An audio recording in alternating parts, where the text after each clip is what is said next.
You feel me? Factions from the other side would love to kill me. Spill 3/4 of my blood into the street, let alone the heat. Fuck 'em, they hate a nigga loving his life in all possible ways. Know the feds is bugging my life. Hospital days reflecting when my man laid up on the Uptown High Block. He got his side sprayed up. I saw his life slipping. Hello and welcome back to Hear Me Out with, me, Stefan Vandermolen, right? No, I'm just kidding. I won't start it off like that. But as you can see, I was just feeling a little change of scenery today. So we went from nice little view in the back. Not this. I can't stand for that. But it's very appropriate for today. I just want to start by saying that. But I figured, instead of the downtown look, let's just go to an apartment. So I want to thank my buddy Adam here for supplying the place to record today. I like your apartment. You're a horrible guest. He is just horrible. First thing he did in here is he almost broke my slider just coming in. I was like, no. Let me get it for you. Let me open that slider for you. You're just showing off your muscles. You I do lift. This dude tells me. For the record, it was locked when I started messing with it, and it opened. I just got to say, before he got to it, I unlocked it myself from the outside. This dude tells I can now break in whenever I want. He tells me how strong he is all the time because he works at Two Men in a Truck. He tells me that he will move everything out of my apartment in... Started with an hour. It started with an hour, then it went to 45, then it went to 30, then it went to 15, 10, and now this bastard is saying, oh no, it's going to be 3 minutes. 3 minutes. Come the fuck on. You can't do it in 3 minutes. And first off, why do you keep telling me this? I'm sure you're good at your job. Let me explain. When you work for a moving company, you just go into like so many different houses. You just see furniture every day. You just have to you're getting your hands on furniture every day, same types of furniture.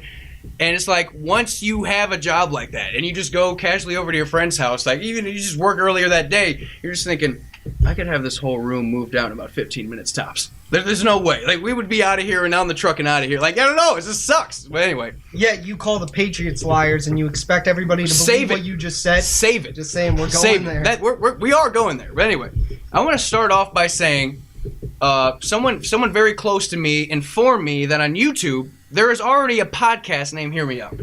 Yeah, because that's the worst fucking name ever. You couldn't have been more creative. Jesus. I mean, I checked iTunes, you know what I mean, and there's nothing on there, but I just wanted to say, I checked out this guy's little Hear Me Out, poser cast, whatever, and he didn't even have any video or anything. It was just all the episodes, and just with a cover photo, and then, so, I'm at least letting you, giving you something to watch, you know what I mean? I'm better. He is, I guess he's the better one. You could go on our website. I'm not changing the name. You can vote on who should have the real Hear Me Out, and if we win, I'm going to personally find the other guy and fight him. It'd be one thing if the other Hear Me Out had, a lot of views, but he has no more views than us. I made sure I checked that, too, so I'm not standing down. Yeah, we have a chance. We have a chance to win that. You know who doesn't have a chance of playing the first 4 games in the NFL? Tom Brady. Wow. Yeah, see? We were going there, and so I had to do it that way. Okay. So, I just thought it was appropriate, the flag and everything. It almost should be burned. But I have a salty fan in here with me, Adam Roth. You've heard of him before. And I just figured it'd be more than appropriate to have him on today, and so I can talk shit to him personally about his favorite team. And now that we're feeling so homey here, let me just contribute to the joke. Okay.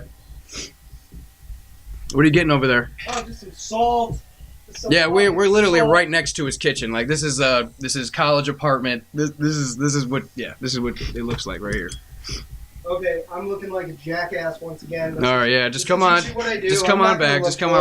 But I was gonna get some salt.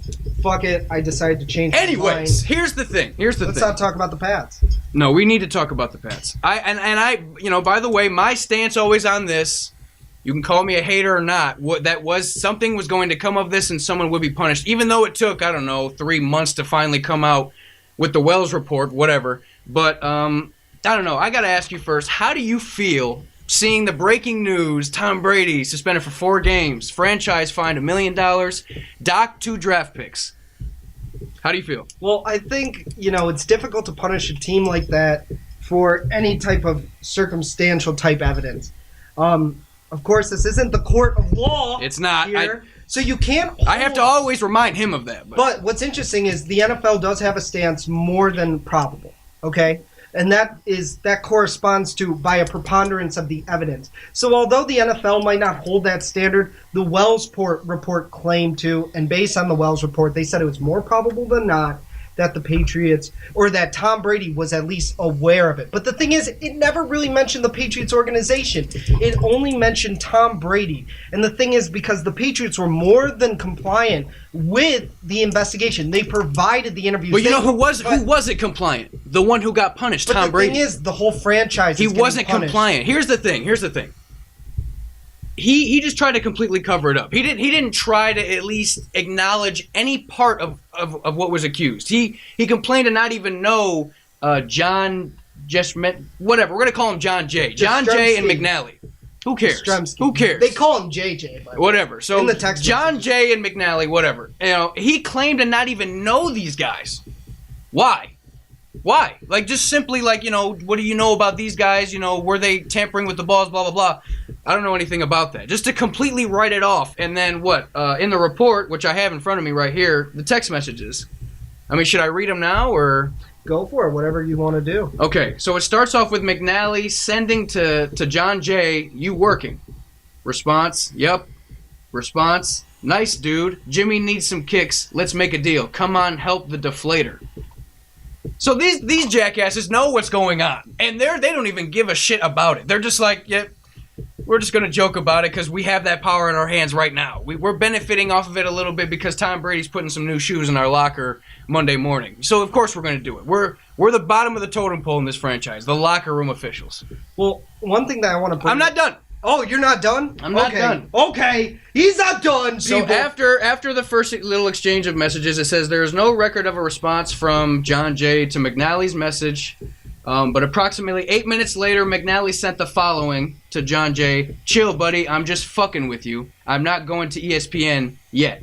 Now, it's just that I've seen all I need to see. There's a lot more to it, there really is, but I've seen really all I need to see. You got guys that are, like I said, bottom of the totem pole of the franchise, and they're just, you know, they're fucking, like, you know, it's just like, haha, whatever. They're fucking with each other about it, like, oh, I'm gonna go to ESPN. Like, something was gonna happen. Like, you can't have conversations like that in the NFL with a scandal like that going on, and it's just not gonna come out.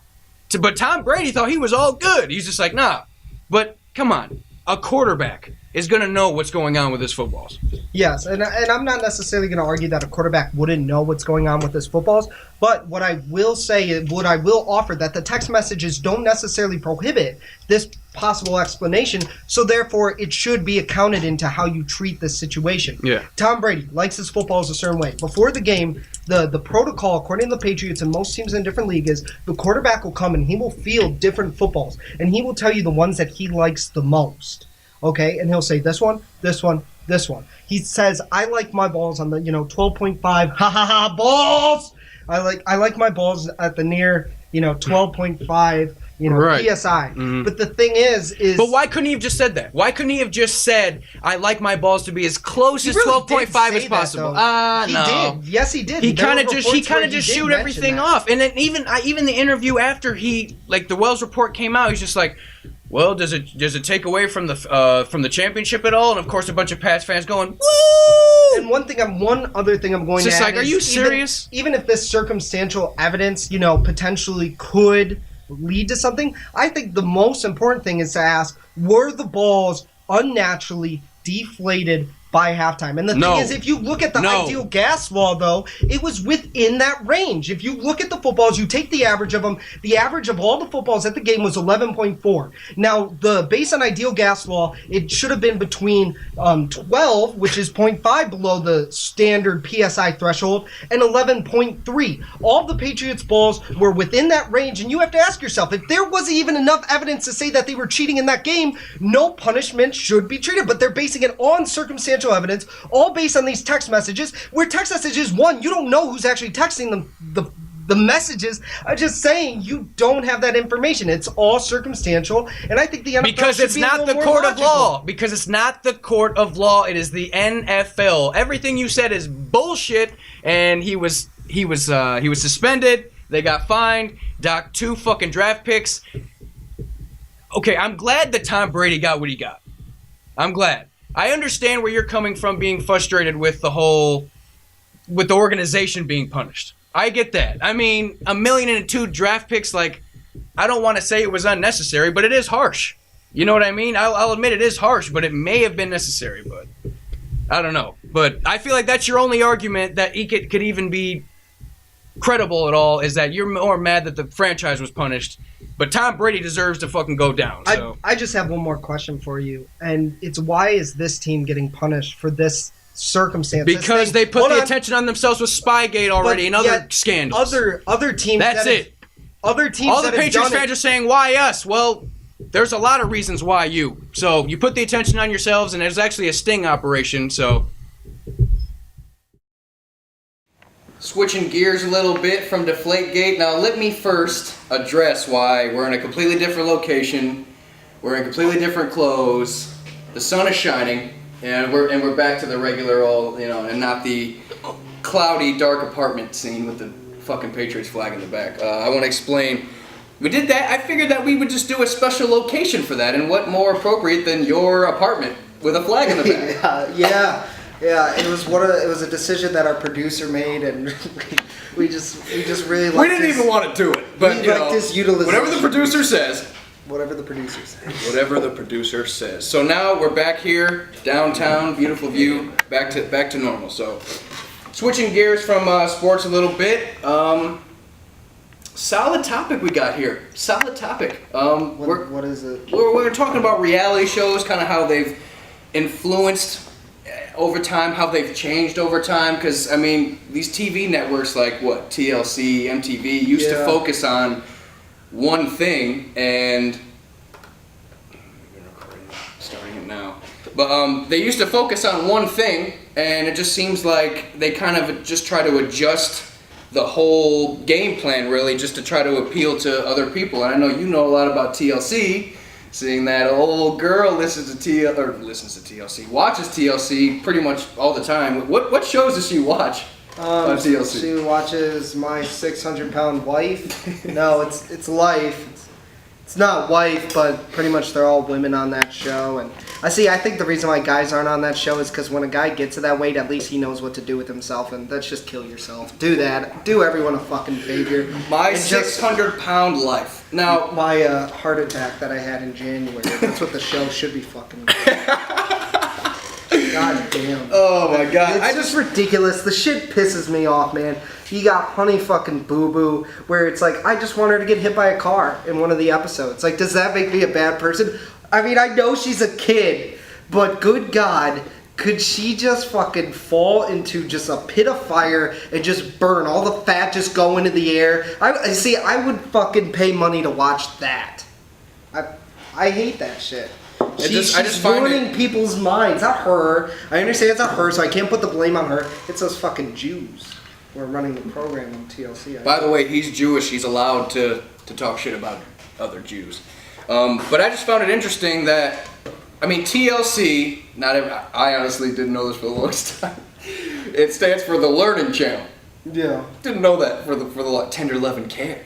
You know, like, I don't know, like it could have been something like that, but no, it's the Learning Channel, and now we have shows like this, My 600-Pound Life. I thought it was 400-pound, but Jesus Christ! And I've been to your apartment while Annie was watching, My 600-Pound Life, and I'm just like, what the fuck is this? Like, what are we learning from this? That if we ever get to that weight, this is what we do? Like, I don't know, I don't get it. But I mean, there's other things like and I was reading this article earlier, and it said something about like from the Learning Channel to the home of Honey Boo Boo, like you were mentioning, and I don't understand, because I know that before they had a lot of like educational type shows that were just kind of, I don't know, maybe not like PBS type educational, but they definitely would specify on one thing, and just like it wasn't as much for entertainment, more for information, and obviously that is flipped. Same thing with MTV. I was reading up on just kind of the transitioning and just kind of how everything has changed over the years. And obviously the M used to stand for music, and a lot of people have made jokes about, MTV, maybe one day they'll play music videos again and shit like that, rappers making their own little shots at it and everything. It's like, They obviously don't focus just on music anymore. Right. What was it like sophomore year, junior year when Jersey Shore came out? Yeah. And we enjoyed it. I mean, for the first couple seasons at least. I know, what was it, like every Thursday? You used to say DTF, by the way, when you would describe a girl. I never said DTF. No, I didn't. You really I did. never said DTF. Back at 58 West, which is now the point, the point, which is now 58 West. I never said DTF in a serious manner. Oh, I never said DTF. Okay. Oh man, she's DTF. Like, no, I never really did that. You probably did Gym Tan Laundry though. Jackass. What's that? I can't remember. Yeah, you know what it is. I don't have to explain it to you. This was his favorite show, ladies and gentlemen. Yeah, but I mean, no, but obviously before it was just solely on music videos. Like, what are the artists up to? What is this new up and coming artist putting out? And then they would have videos. Now you don't see videos on MTV unless it's like 2 or 3 in the morning when no one's fucking watching it. You just happen to be up late that night and you switch to MTV and there's actually music videos playing of artists you've never heard of before. That's really the only music videos I've ever seen on there, at least as of late. So I guess the point we're trying to get to here is, what do these TV networks look for in creating these reality shows? Well, I mean, it's interesting because when you look at MTV and some of the early reality shows that they came out with, you look at The Real World, and you look at TLC and how it was the Learning Channel, which was, supported by NASA, and its parent organization is Discovery Channel. They tried to produce something that was educational. Right. But the thing is, if you look at those shows, they were and if you look at specifically The Real World, because that's the only one I mentioned, but there was also The American Family, which I believe was about it was just this one page. It was in the 70s, but it was one of the very first reality TV shows. You have Candid Camera in the 1940s, but really, Smile. right? But I felt like they were just very specific market that they were going for. Whoever was making these shows, and that gained a lot of popularity. It was a cult following. People wanted to, watch it. Hopefully, people will start listening to this. But hopefully, what we don't do versus what they do is when we get the popularity, when we gain that, we sell out. And that's just truthful. And when I mean sell out, it's, would you rather want this small group or would you rather expand to a larger audience? Now, and as a result of expanding to a larger audience, you're just going to try please more groups. And when you try to please more groups, the writing gets more corny. You're just not trying to offend anyone. Right. Like some of the stuff we honestly say on here, could a 40-year-old woman, or could our mothers really listen to this? No, they'd be like, oh my God, he's fucking cussing on the store. My mom, by the way, I think has only listened to like one episode just because of but she'll bring something up to me like, oh, did you hear about? Actually, what was funny? Just real quick, she brought up that Baltimore riot shit we were doing, and like how the mother like snapped. She's like, yeah, did you hear about that? I was like, you realize that on my last show I talked about that. She's like, oh, I haven't watched it yet. Well, she never will. I still love you, Mom, but anyway. But my question, do you almost take it as an insult that like MTV is just kind of almost, they're forming these shows and they think they're making them for us. They think that this is shit that we want to watch. Because I was reading something on like the M in MTV no longer stands for music, it stands for millennials. And that's our generation. So like, do you almost take that as an insult? Like, are you trying to dumb shit down are you trying to, or just create a situation where we only want to see people fighting and just ignorant shit because we have nothing better to do? This is what appeals to us. We're so stupid. We can't have educational shows because they just won't last. Like, at least for people like me, I don't watch that stupid shit. Yeah, I had my Jersey Shore fix when I was a sophomore, junior in high school. Sure. But it really did end there for me. Like, right. I mean, yeah, it could be offensive, but really, if you just look at like the history of entertainment in general, or just like the history of any like market, it expands, it grows, and it's not the same type of business or organization that it once was. Yeah. And then it eventually sells out and becomes something completely different, or it dies with its name. I think when that happens, though, they should just completely start a clean slate almost, because it's just like you're not representing that anymore. Like when people think MTV, they think music television. Well, Right. it's not really what it is anymore. You know, people, I think it's kind of difficult to regain the audience that you once had because, like you've said, you've offended them. Yeah. You went from something they really cherished, they really liked, to something else. Now you're going to say, uh-oh, this stuff is now flopping, it's failing, which it will, because Right. everything does. A show that will flop is that new show, Joking Off. I don't know if anyone has seen a preview That or sounds episode. kind of funny, like kind of joking off. That's probably the funniest part of the show is That's, the title. That sounds hilarious. But by the way, that show's gonna flop. It's fucking terrible. I don't laugh once. Yeah, you also think Dane Cook's funny, so Dane Cook is funny. there we go, people. He is funny. There we go. He is funny. There's a lot of people that agree with me. A lot of people. Come on. Yeah, man. a lot of 12-year-olds. The vicious See, circle. he still likes. Grown ass people get a hold of this man on Twitter and praise him. Those are also the same people that watch Jersey Shore and say DTF when they're describing a girl that they're about to hook up with. Yeah. Anyway, You know what? I can picture Ronnie wearing that shirt. Get your smush. smush, Okay. swoosh, Okay, well, not as Jersey Shore like. swoosh, Swoosh. swish, swish.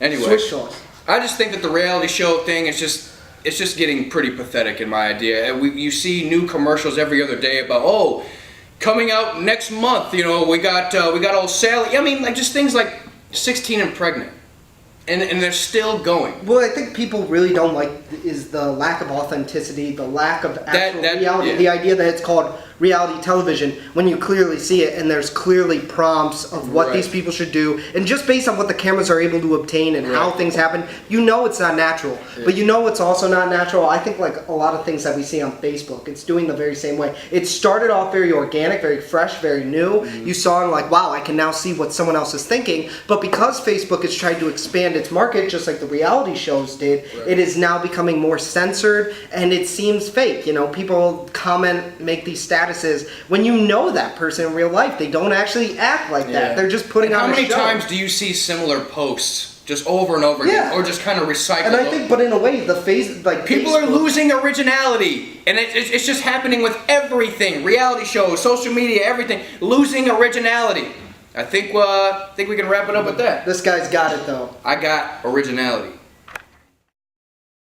Discussion topic time, Christian. You ready? I'm pumped. All right. Well, I feel like I thought of a pretty good one this time. Just things to think about, like just in life in general. Of just kind of figuring yourself out, doing things for yourself, being able to make your own decisions and not feel like you have to follow a structure. So the topic overall is kind of creating your own pace to your own life, not feeling like you have to, all your friends go to college out of high school. So you feel like you have to enroll just because your friends are going, I have to choose a major, I have to get my degree in 4 years, and then I have to get a job so I can pay off my student loan. I just feel like that's the structure that has been created now. You go to high school for 4 years, you graduate, you go to college, you get your degree, you get a job, you have to go out and find a job, you move to wherever you need to, you start paying back your student loans, you create a family, house, big, whatever. Just I guess the ideal situation, I think, is pure bullshit. And me personally, I've never been big on the academics. Coming out of high school, that was not my thing. I'm not stupid though. Let me say, I did graduate with a 3.45, only 0.5 off of having that extra little tassel or whatever the fuck they're called. Yeah, proofs. Yeah. Anyway. But no, when I went to college, it was solely, and this may sound arrogant as shit, but I don't care, it was solely just to go play baseball. Yeah, you gotta get the grades to stay eligible and play, of course, but I did not choose Glen Oaks Community College for the academics. Unless you're trying to be a nurse, don't go there. Unless you play sports. But I actually have Christian here with me who didn't follow the structure of, I'm gonna go to college out of high school and whatever. I honestly think it's a good idea if, someone decides, hey, I want to take a year off before I go to school. I'm not saying school is not important for a lot of reasons. It is. I'm not trying to downplay education, but just the way people go about it, the way people treat it. I don't think it's a bad idea to take a break out of high school. Say you're not an athlete, you're not following you're not pursuing that kind of dream or something. And you just want to go find yourself, figure out what your interests are. You want to go travel. You want to go do something, and really find out what you want to do. That way, when you do go back to school and you get into that mode where you want to get something done, you have your path set out. You have a plan. You follow it, and you stay to it, and you're more motivated because it's actually something you want to do. Now, I have Christian here with me, who, like I said, did not go to college right out of high school. Was there a specific reason, or? Yeah, I mean, like you said, I don't know. I also did not do. I mean, I wasn't an idiot, but I mean, I wasn't, striving for academics. I mean, I think I finished like a 3.2 or a 3.3 or something like that. And definitely not bad for a half-ass effort. That's pretty solid. Somebody that doesn't really go all into it. Right. I mean, I was just more or less there just to pass time, as most of us were. But I don't know. Getting out of high school, I had the intentions of going to college. What did you want to do first? What was your first interest? Like, that's what I want to do. This is my career path. Yeah, I mean, honestly, getting out of high school, I really was kind of clueless. I was just like, well, all right, high school's done. Now I don't know, the first thought I had was, well, I need some money. Whatever I'm going to do, I don't have the leisures of getting 100% of the promise. Yeah, and that's another thing. People stress so much about how am I going to pay for this? How am I going to pay? I got to take out these loans so I can do this. It's just like, you just wish you could take that factor out for a little while and just and not have to stress about something about that. I feel like that's the main stress of people in general is money. Somehow related to money or money you don't have or whatever. But even in back, I know you had interest in high school of like a career path. What was that?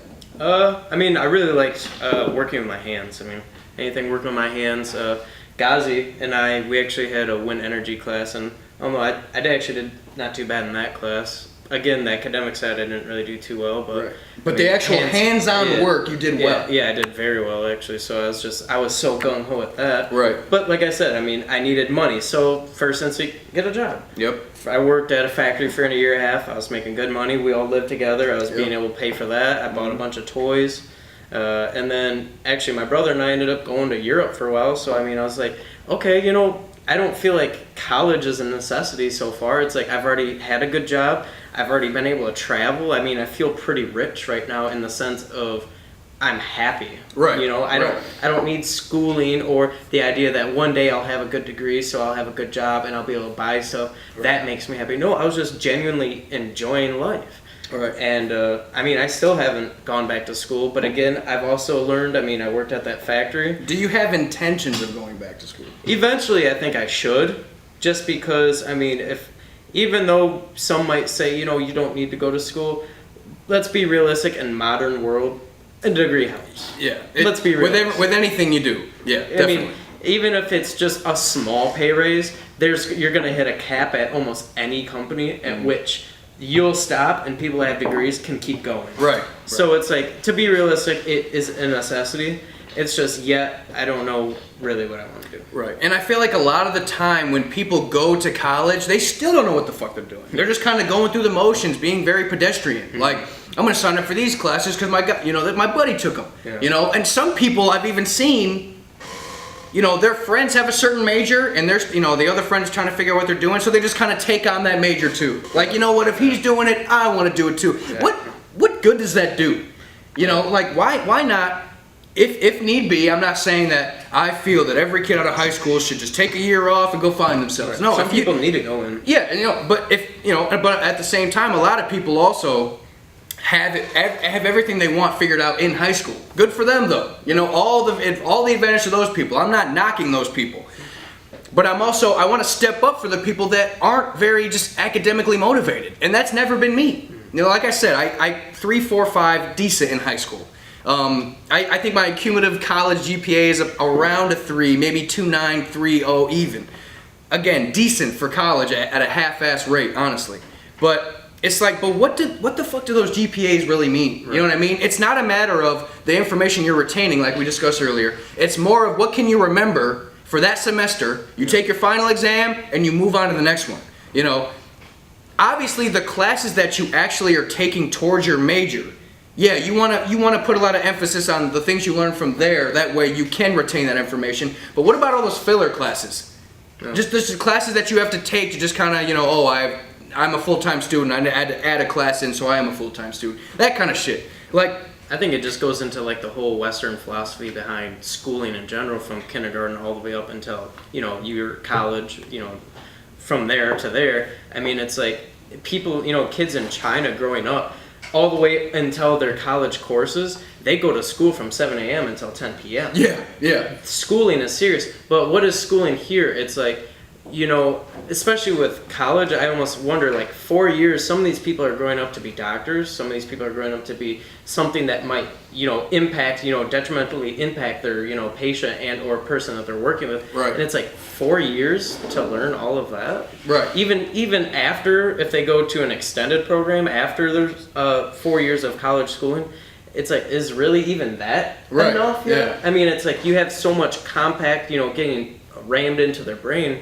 It's like you said, are they retaining it, or are they more or less just kind of like filler, just like, oh, Yeah. I kind of What can you remember? Can you Yeah. remember what's going to be on the final exam? Can you just remember it long enough to fill in the right answer? But as soon as you answer it, you're like, cool. Yeah, that's I know that's right because I memorized it.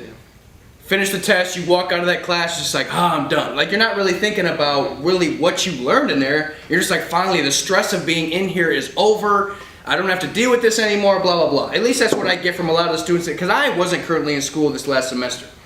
So I kind of got that feel for the first time in a long time of just kind of doing your own thing. And I did have to get a job and do that kind of thing. And well, I've had jobs before. I'm not, whatever. But, you just kind of like some real world shit for a little bit. You know what I mean? Like, without school, you don't have a schedule to go by. You don't even really have to keep track of days anymore. you lose track. Yeah, I mean, it's just like, okay, I work this day, I'm off this day. That's how I look at days now. I don't really look, okay, Monday, I gotta go to 2 classes. Like, I don't have to look at it that way, at least not for now. I do have intention of going back to school to play ball, of course. Just the way I treat academics, stay eligible. Yeah. Do what you got, stay eligible. Get the appropriate grades to be eligible, and I don't know. We need to put more emphasis on those people that don't have it figured out and that need to do the extra things so they can figure it out. I mean, to quote Kanye real quick, some people graduate but be still stupid. And that's very true. Because you have this degree, it's like, but I don't know what the fuck I'm going to do with it. Yeah. I still don't know what I'm going to do. I spent 4 years to get this piece of paper, and I still don't know what the fuck I'm going to do. But School might not be for everyone, and it's like you got these kids that It's are not coming, for everyone. Yeah, exactly. And it's like you have these standardized tests that everybody should be able to meet this criteria, and if you don't meet it, you are lacking. Right. And is that true? I mean, I don't think so. No. I don't think it's true. Exactly with the hands-on thing. On the Yeah. test, you might not have done well, but when it came to actually artistic doing it, abilities, anything. right? I mean, I don't Just know. needs to be more emphasis on that kind of thing. But to wrap it up here, I actually want to mention that there is an extended version of the Deflategate conversation between me and Adam. You can catch that at the end. But yeah, to wrap it up here, it's Hear Me Out with Stefan and Christian. We're out. Alright, I figured I'd try a little something new on this Sunday. Something I thought of, sitting around, and in the world we live in today, you're just so compelled to, whenever you're bored, you just want to go ahead and, check your phone a little bit. So I figured I might as well just do a little Facebook searching myself, and, I figured, I talk shit about all the pathetic statuses and this and that. Well, I just think I'm going to read them through the perspective of who is writing them. So let me just, open up Facebook real quick. Yes, this is an iPhone 4S. I don't give a shit, but anyway. So yeah, let's go through here. All right, and this is just random statuses, and I'm just gonna try to talk like who I think is saying. Mad Max: Fury Road was an awesome movie. Okay. Going down to the next one. A lot of these are just shared videos. Okay, here's one. Who got an invite from me from Ray-Ban? I'm sorry. I didn't even know I was invited, LOL. Nor do I know how they use my name to set an event up. Okay. Next.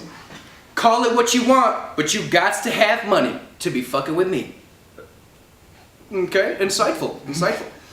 Next. Nothing like taking pride in supporting yourself. All that hard work pays off for me every day. There you go. LOL, expectations were set high for me when I came out the womb, real shit. Next. 3 more hours to go. To what? Bay is officially crawling around now, proud moment. So you're now referring to your child as Bay. Alright, that's cool. Coolin' how I be coolin'. Y'all know I just be coolin'. All with K's, by the way, on the coolin'. Lit for your love. With a broken heart emoji, one of those cash emojis, one of those flexing emojis, and then this emoji with sunglasses. I never know how the fuck those make sense, but you know, yeah, whatever makes people happy. I'm not expecting nothing from nobody on my birthday. I have never got a gift on my birthday from friends, family, person I'm dating, or talk to. Nothing, not once. But it's whatever. Never mind getting any presents on my birthday. I am not lying. Just reaching for attention. Just absolutely it's my birthday. No one give me anything. I'm so frustrated that everyone doesn't want to give me something, but at the same time, I'm going to bitch about enough to put it on Facebook. To each his own, I guess. Read off a couple more here. Quick overtime to sit outside and talk on my phone. Power been off since 2. Why are we still sitting here? I don't know. Okay. Wrap it up here. There's just a lot of shared shit on here. Alright, here's one. My baby girl is 5 months old today. Where has the time went? I still remember giving birth to her. My beautiful baby girl is getting so big. I won't talk too much shit about that. Child growth is a beautiful thing. Alright, I'm just going to end on this one. This one's very insightful. I recommend living your life by this. I mean, I try to. People don't eat with the ones that ate with them, and they go eat with the ones who watch them starve just to show them they eating again. And that's how it was said. I didn't fuck anything up on that. So, I don't know. I just think it'd be kind of funny to, actually, we have more from another phone here. Let's just start fucking up other people's timelines as well. Never leave the person you love for the person you like. Because the person you like will leave you for the person they love. Thank you. I'm not a king, I'm a god. So my bitch gotta be a goddess.